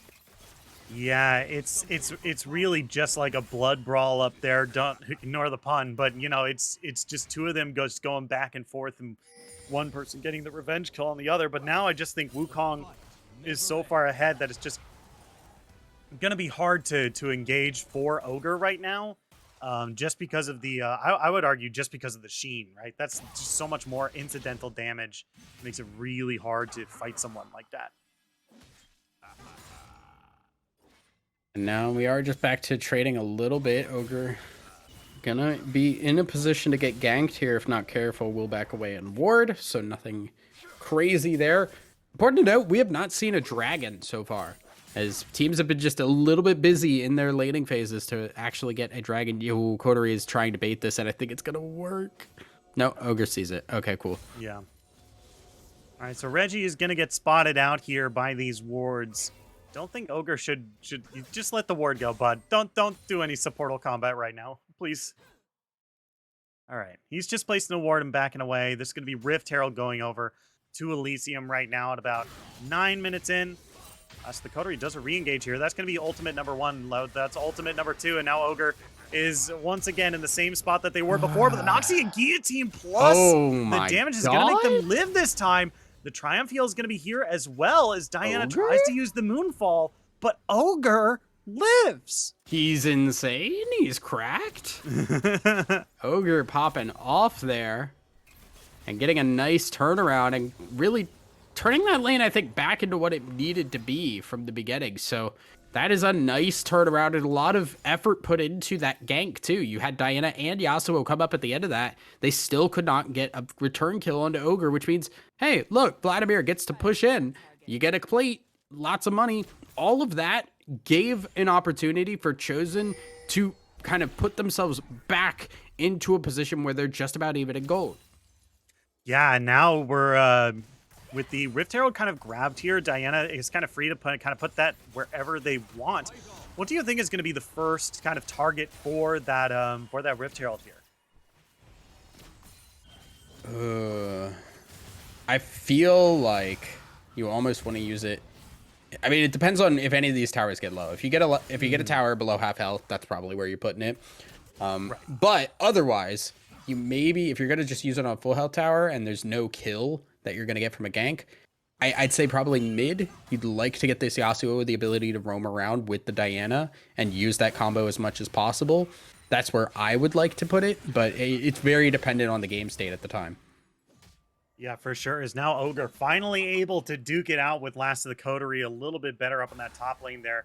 Noxie and Guillotine is up at about the same time as that as the Wukong spin, so we'll see if we'll see a similar fight as we did before, as once again, Red Team, Elysium on top of this first race. And keeping up where they left off, too, as they did have the opportunity to get away with that, and now Last of the Coterie continuing to try and trade here. And I think the biggest thing is that bleed afterwards is just keeping Ogre winning these fights, even if the initial trade doesn't look as good. Yeah, it's really the one thing kind of keeping these trades a lot more even, because Wukong, you know, even though Last of the Coterie is down in CS right now, a lot of the times we've seen them fight, you know, this Wukong damage has been very, very good. You know, E auto, Q auto is a whole lot of damage onto Darius, right? It doesn't really have a lot of armor, right? It's really just the plated steel caps. That's it, right? So definitely just, you know, a bit of a rough time up in the top lane, but, you know, this heal is coming in very, very clutch for Ogre. So I think the biggest thing is once we see some more damage come in from, ooh, here's the engage. Yeah, that's the last breath. That's going to be the Sanguine explosion, as well as Book of Eli has to back away from that mid lane there. We do also see the Rift Herald being popped top lane. Diana is up there as well, so Ogre going to face a bit of pressure from Shelly, from the enemy team here, as they just going to grab those plates and walk away. Yeah, now they're just gonna, unfortunately, not get a whole lot out of that, or at least not as much as they'd like. And I think, honestly, just the way that this mid lane has worked out has been so good for this Vladimir. MXL's had a lot of time to scale up, has pretty much just been farming for free the entire game. And because of that, you're going to see, okay, Vladimir now level 9 can trade really effectively, level 10 even. But the big thing is just the 5 points in queue make Vladimir a decent champion compared to his early game. Yeah, for sure. Is, you know, now we see the Night Harvester being finished, and I think that's the first time in a very long time that I have actually seen that item be built. So, you know, awesome. And I think it's only because Vladimir just doesn't use mana, and so he would probably prefer the Leandries, but, you know, here we are as Reggie might have bitten off a little bit more than they can chew here. Moonfall comes down to a bunch of damage on Orion here, trying to flash away. That's going to be the Taric ultimate coming across, and also the interrupt onto the bullet time as well. Good knock up onto the Diana as well, trying to wait for their team to get through with the blast going here, but they're going to be able to find the damage, be able to find the kill onto Taric as well. Book of Eli is going to be the next target here, but they're not going to be able to catch up to the speedy samurai this time. The Ronin of the Wind gets away.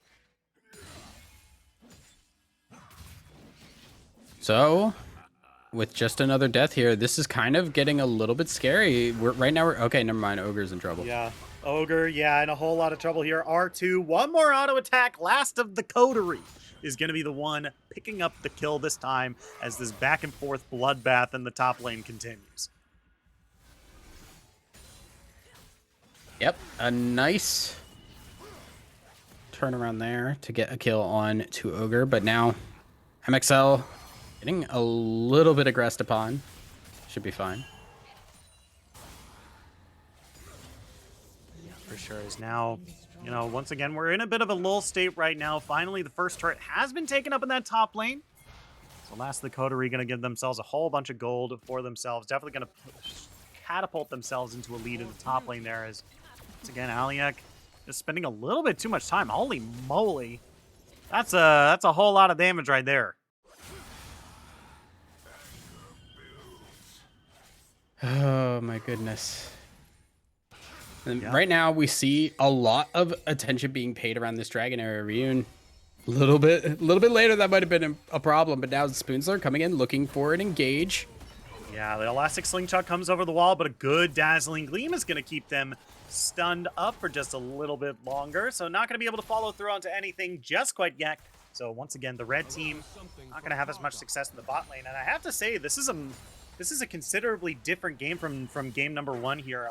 A little bit more proactive from Chosen Reborn here.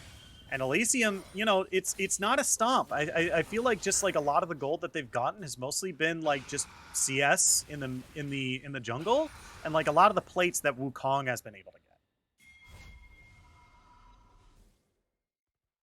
Yeah, there's standing gold to be gained here by Chosen.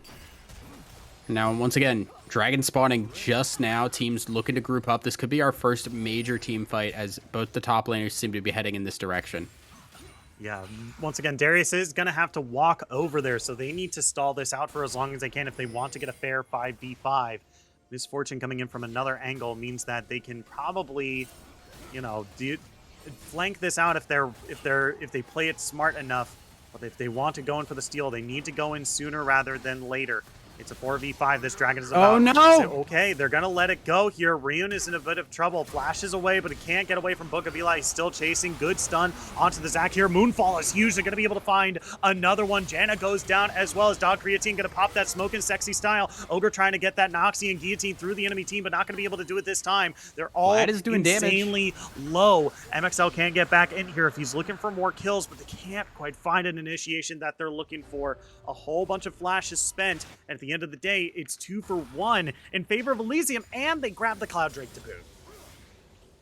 This is really unfortunate. Chosen kind of just slowly falling behind and it all coming to a head at the dragon fight. And this is kind of what we were a little worried about. Their engage potential is lacking. So they have the MF on the flank and you get caught out on that.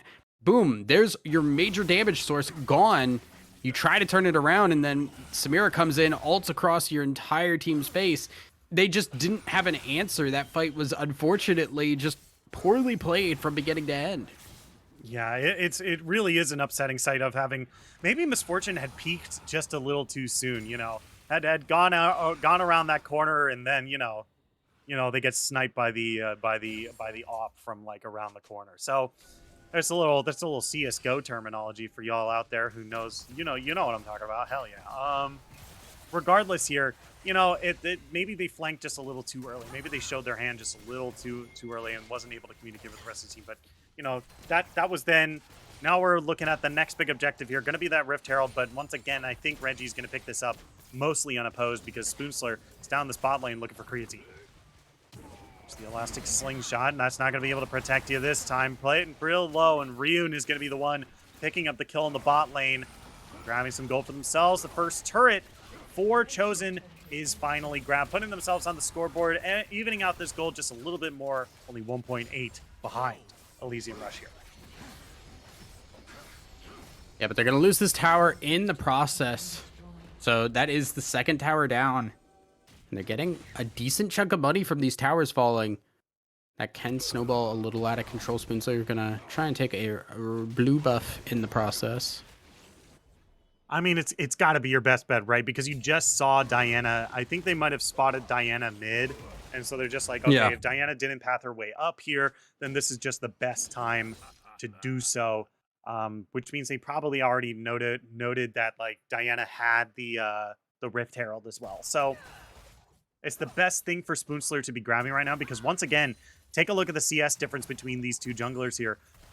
Reggie has spent a lot of their early games stealing camps away from Spoonsler here. So, you know, he's down 67 CS at this stage and, you know, needs to be able to get back into it, and 4 assists is not going to cut it. Yeah, about almost a 2,000 gold disadvantage there for the Zac. And you can see it right now. There's almost a full item completed for Diana over the Zac. Mm-hmm.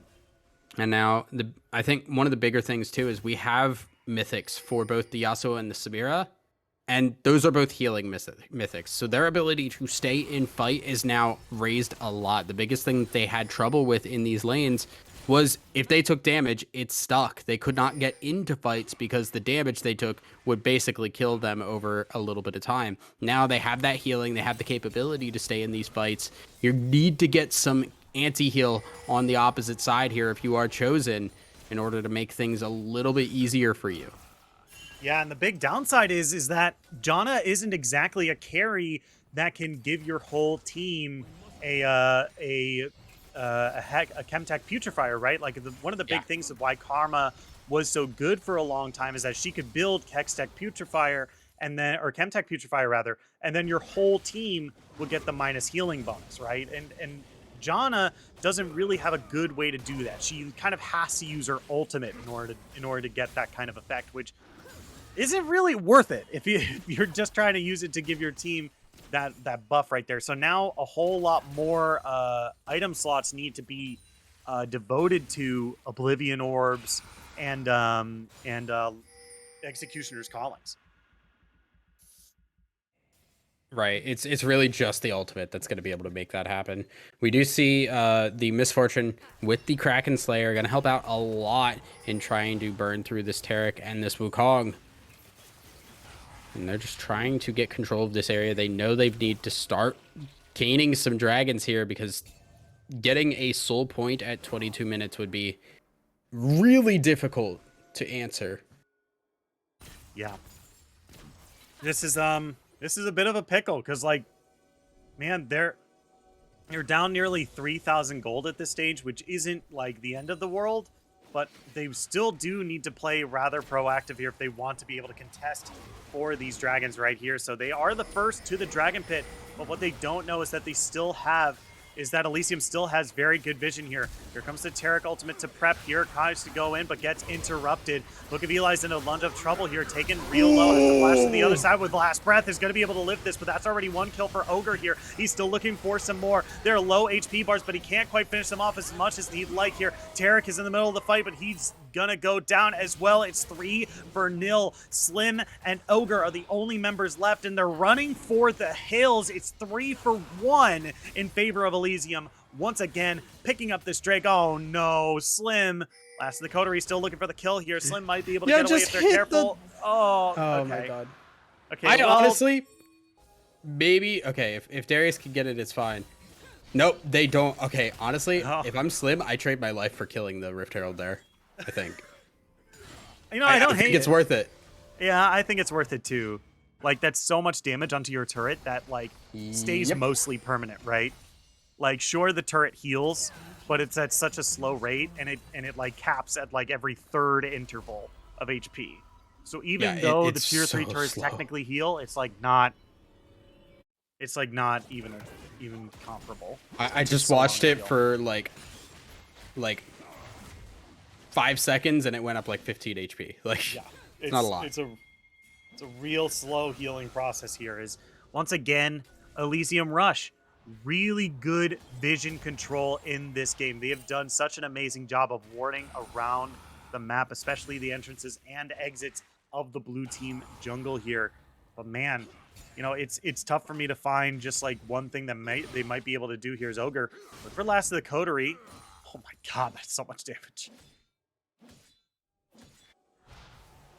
Yeah. They might have found out Taric. Nope, not going to be able to fight around that either.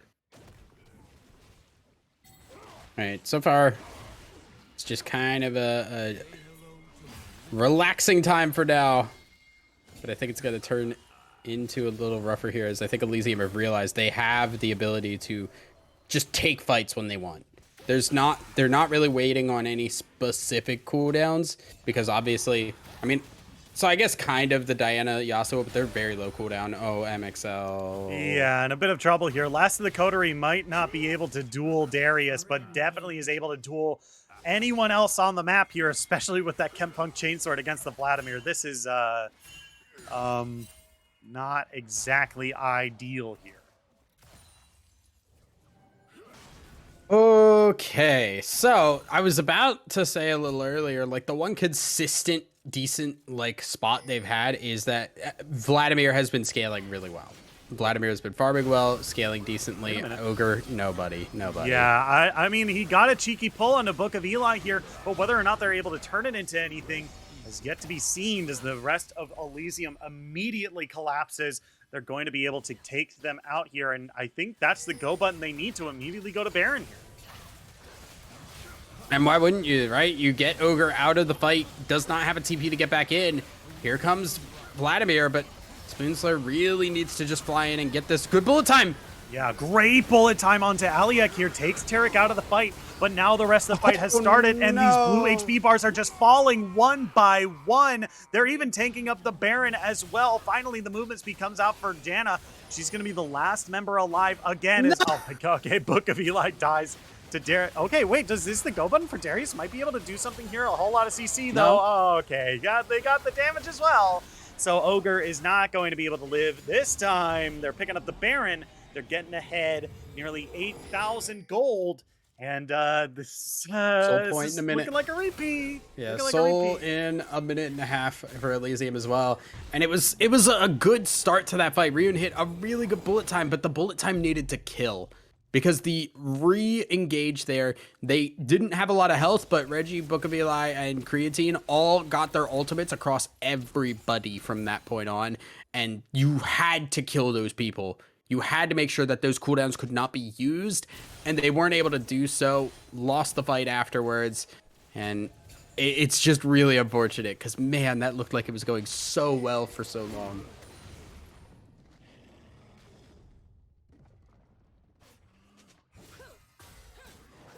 Now, a minute to that dragon means that we are going to get, a little bit of a fight. I would assume, considering this is Soul, they're gonna try and contest this one, but I think Chosen are kind of, once again, struggling a little bit less than game one, but still struggling all the same.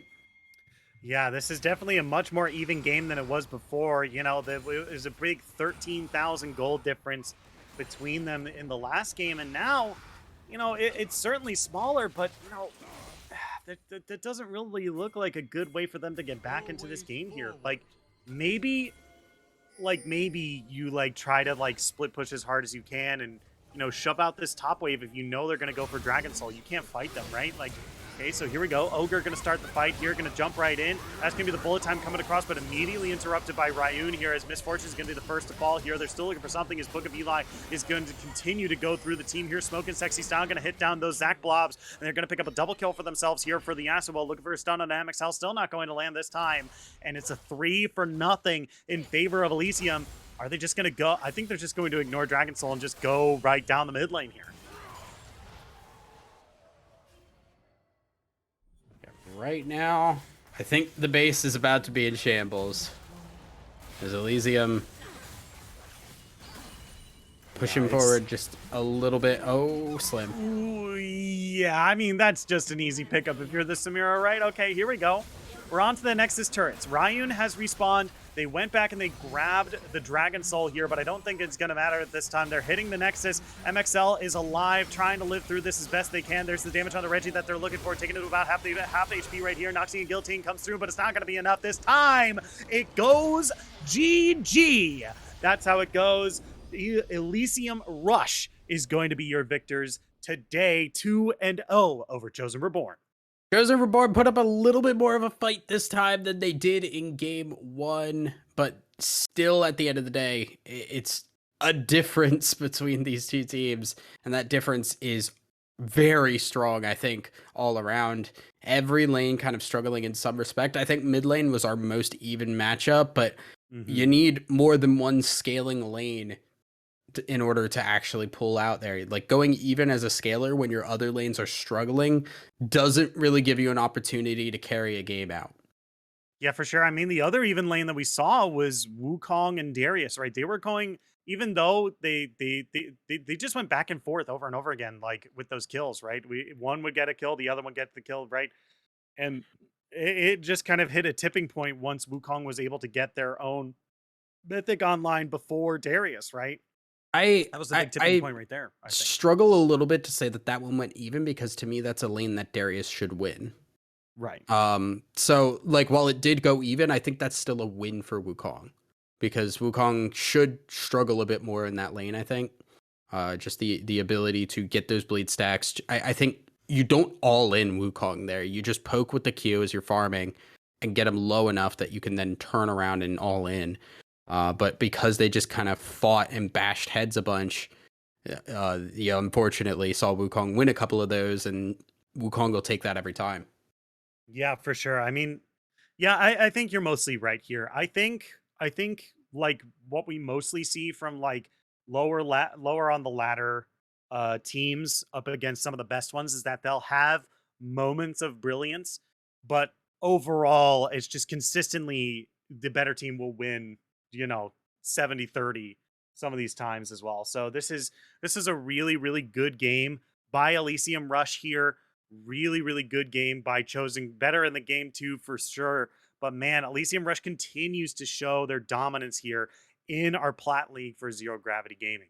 But that is going to do it from us here. Thank you all so much for tuning in. If you haven't already, press that follow button. We've got League of Legends action for you to watch nearly every single day. And if you're feeling generous, press that subscribe button. It is September, so a lot of the subs are 20 to 30% off. So if you like what you see here at Zero Gravity Gaming, you'd like to help us keep the lights on here, press that subscribe button. It really helps us out. But for myself, the entire live broadcast crew, Thousand Eyes, my co-caster for this evening, and Proof, our producer, thank you all so much for tuning in. If you haven't noticed, also we have a sponsor for this season, ProComps.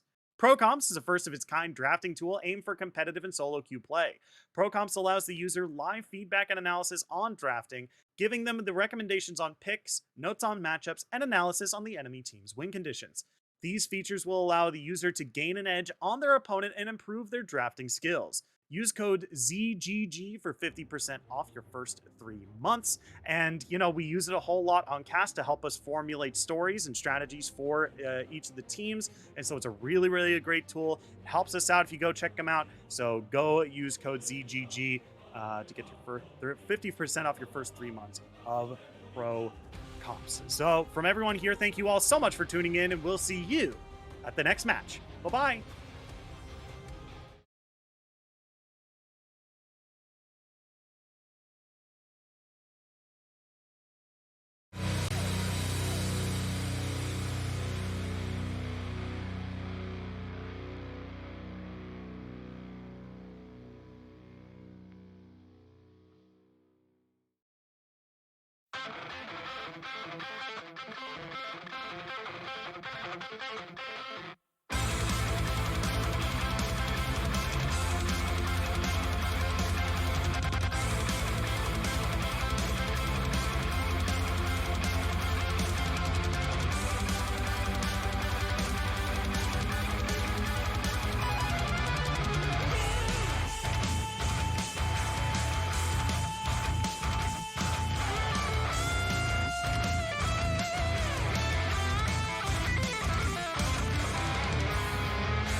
metal has begun, and metal shall prevail. For we know what they have done. 5 legends of our realm who sought to follow the path of their dark musings. But they did not know what they had summoned. Pentakill. To these creatures, there is but one thing left to do.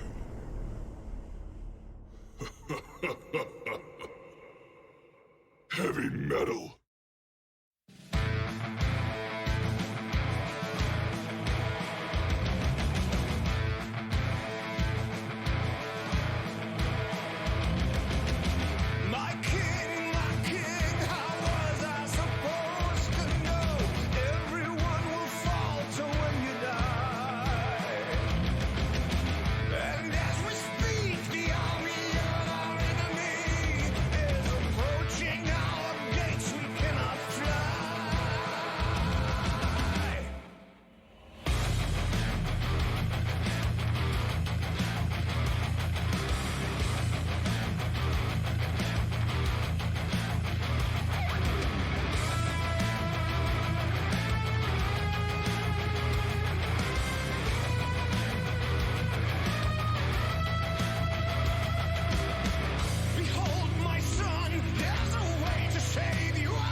So hold our heads up high and beat the drum to what we love. Risk the fall, or we have felt it all come crashing down from far above. Stars are rising, countless worlds colliding, only one will take it all. Can we bring to fall the giants? Can we make the final call? We are the ones to ignite the darkened skies, the champions of the world that we defy. A soul right of the few who rise up high, and we all fight at the last light.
Only one sale away from the Shopify 1000 Club. Is that a thing? Wow, Mom! Have a cookie. I'll take one. Dad. These are delicious. You need to sell them. You should. Mom! No, seriously. Let's set you up on Shopify. It's easy. I always knew you would build your own business. Guys! Yum. When you're ready to bring your idea to life, build it on Shopify. Sign up for a free 14-day trial at shopify.com/listen22. Shopify.com/listen22.